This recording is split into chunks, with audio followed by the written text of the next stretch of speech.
Chapitre 8. Se détacher de tout pour s'attacher au tout, la béatitude du cœur pur.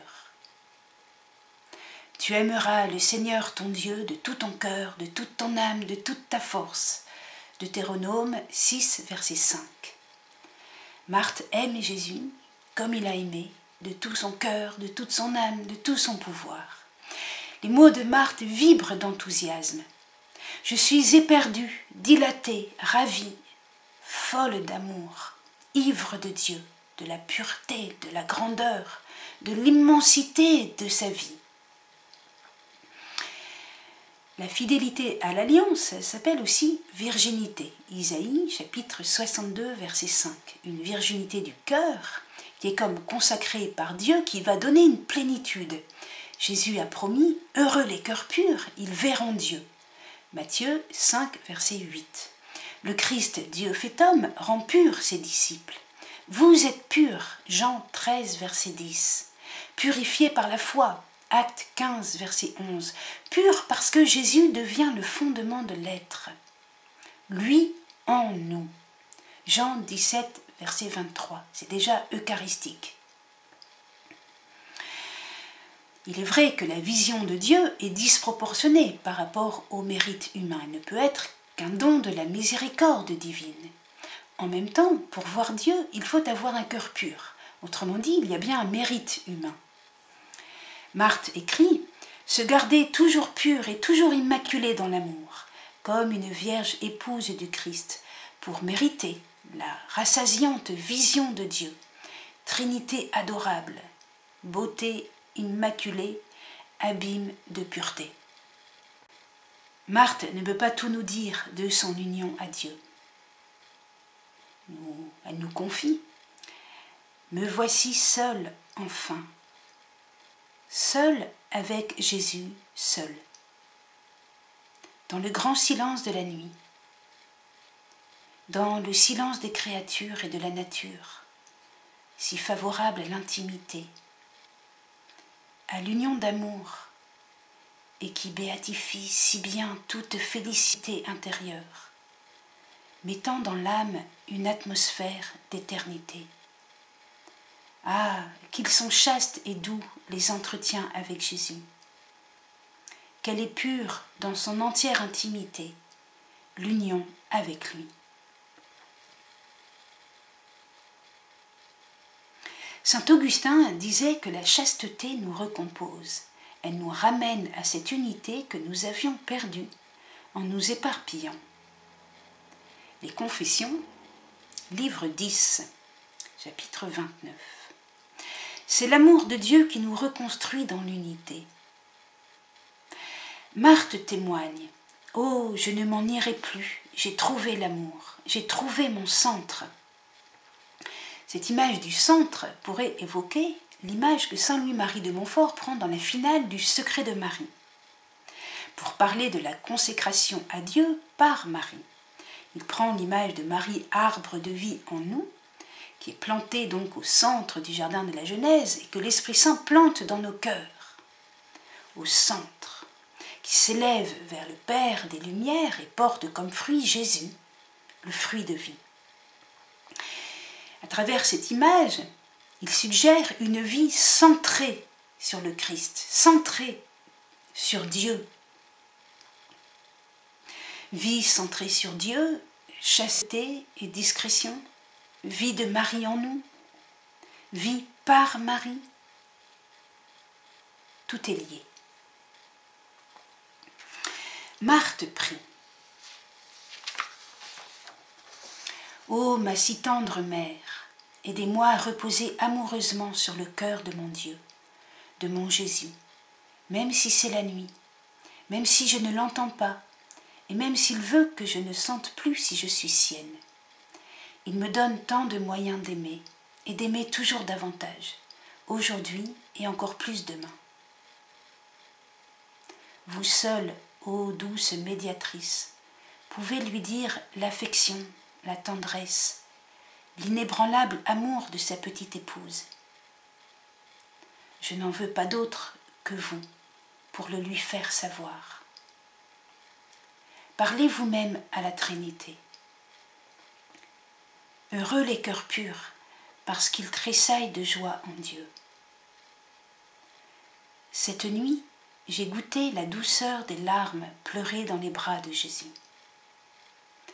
Heureuses les âmes fidèles à l'amour, parce qu'elles peuvent reposer sur le cœur de l'époux. La pureté est l'une des vertus de Marie. Ses mains sont pures et virginales. Marie apporte avec elle un charisme de pureté, de cœur et de corps, la pureté d'intention. Montfort enseigne dans Le secret de Marie, un petit livre que Marthe recommandait, ceci. Comme elle est partout vierge féconde, elle porte dans tout l'intérieur où elle est la pureté de cœur et de corps, la pureté en ses intentions et ses desseins, la pureté en bonnes œuvres. Ne croyez pas, chère âme, que Marie, la plus féconde de toutes les créatures, et qui est allée jusqu'au point de produire un Dieu, demeure oisive en une âme fidèle. Elle la fera vivre sans cesse en Jésus-Christ, et Jésus-Christ en elle.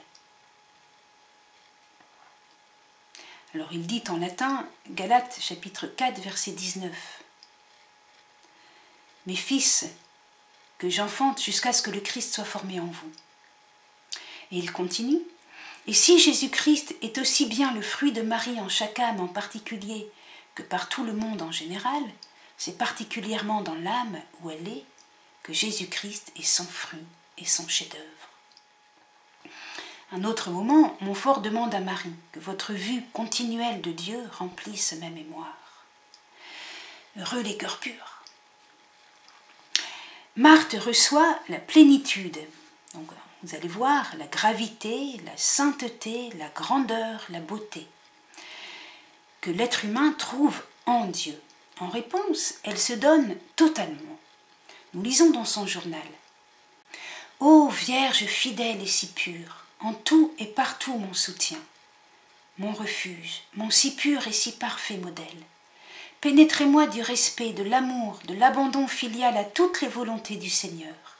Volonté souvent mystérieuse, quelquefois écrasante, mais toujours miséricordieuse, toujours adorable, toujours toute pleine d'amour.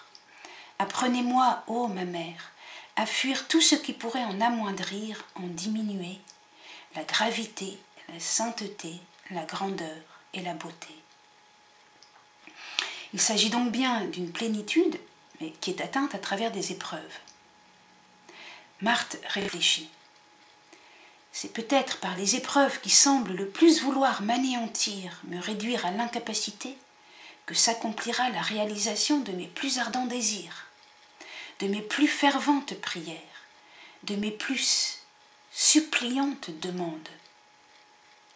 Aimer, souffrir, c'est mériter, c'est grandir, c'est s'approcher de Dieu, c'est se détacher de tout pour s'attacher au tout. Le tout, c'est Dieu, dans le sens où saint François d'Assise priait en répétant « Mon Dieu est mon tout, mon Dieu est mon tout ». Il faut être détaché de tout pour s'attacher au tout. L'explication nous en est donnée par saint Jean de la Croix, docteur de l'Église. Nous lisons saint Jean de la Croix. Comme la transformation en Dieu ne dépend ni des sens ni de l'habileté humaine, l'âme doit se dépouiller complètement et volontairement de tout, ce qu'elle peut contenir d'affection aux choses d'en haut ou d'en bas.